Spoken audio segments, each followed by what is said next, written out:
بسم اللہ الرحمن الرحیم۔ جس طرح سے معاویہ نے جناب امیر کے متعلق پروپیگنڈا کیا تھا اور لوگوں کو بدظن کر دیا تھا کہ جناب امیر معذاللہ نماز ہی نہیں پڑھتے تھے، اس لیے کہ جب شہادت ہوئی نماز میں امیر المومنین کی تو لوگ تعجب سے پوچھنے لگے کہ کیا علی نماز بھی پڑھتے تھے۔ بالکل اسی طرح سے حسنین علی خان صاحب، صالح باب الیقین مولانا سید وحید الدین حیدر جعفری صاحب قبلہ مدد اللہ العالی کے متعلق اسی طرح سے بار بار پوسٹ کر رہے ہیں کہ انہوں نے عبادت خانہ حسینی کا کنسٹرکشن رکوایا ہے، حالانکہ ان کو جان لینا چاہیے کہ معاویہ کی قبر کا نام و نشان نہیں ہے۔ آج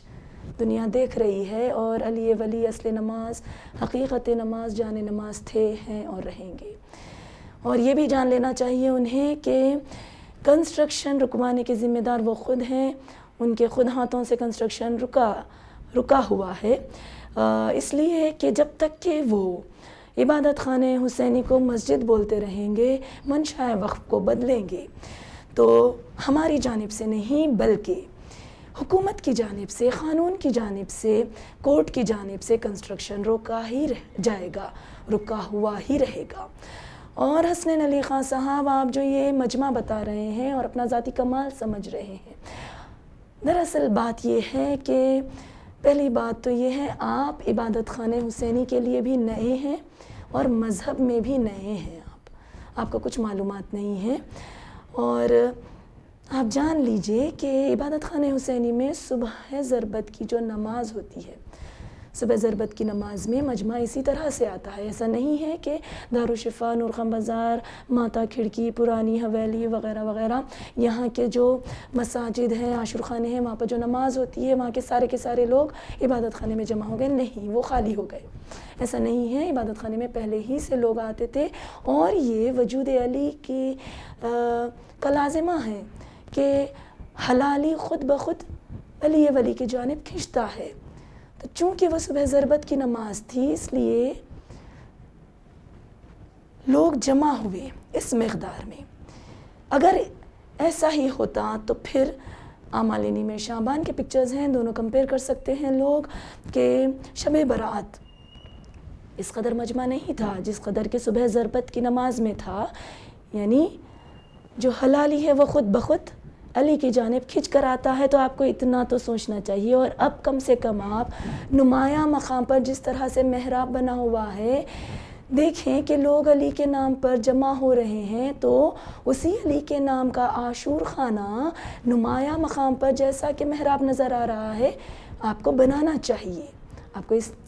سلسلے میں سٹیپس لینے چاہیے، کنسٹرکٹ کرنا چاہیے آپ کو سینٹر میں جس طرح سے محراب ہے، اس لیے کہ عبادت خانہ حسینی مجلس، جشن اور دیگر عبادات کے لیے وقف کیا گیا ہے۔ اور پھر اس کے علاوہ کہنا یہ ہے کہ آپ یہ بھی کہہ رہے ہیں کہ ساری قوم آپ کے ساتھ ہے، تو آپ کیا ثابت کرنا چاہتے ہیں، کیا بتانا چاہتے ہیں؟ اگر بالفرض ساری قوم، حالانکہ ہے نہیں، آپ کے ساتھ ہو جائے، صرف قوم نہیں بلکہ ساری دنیا آپ کے ساتھ ہو جائے، تب بھی آپ یہ ذہن نشین کر لیجئے حسنین علی خان صاحب کہ ہم ایک انگل بھی پیچھے ہٹنے والے نہیں ہیں، اس لیے کہ ہم اس کے ماننے والے ہیں جو حکیم مطلق کا مظہر ہے، اور حکیم کا شعار یہ ہوتا ہے کہ وہ کام کے آغاز پر، کام کا جب آغاز ہوتا ہے، کام کے آغاز ہی پر انجام سے واقف ہوتا ہے، باخبر ہوتا ہے۔ ہم سوچ سمجھ کر سٹیپس لیتے ہیں، آگے بڑھتے ہیں۔ اور دوسری بات یہ ہے کہ آپ کی جو حد ہے، آپ لوگ وہی کر سکتے ہیں جو 1996 میں کیے،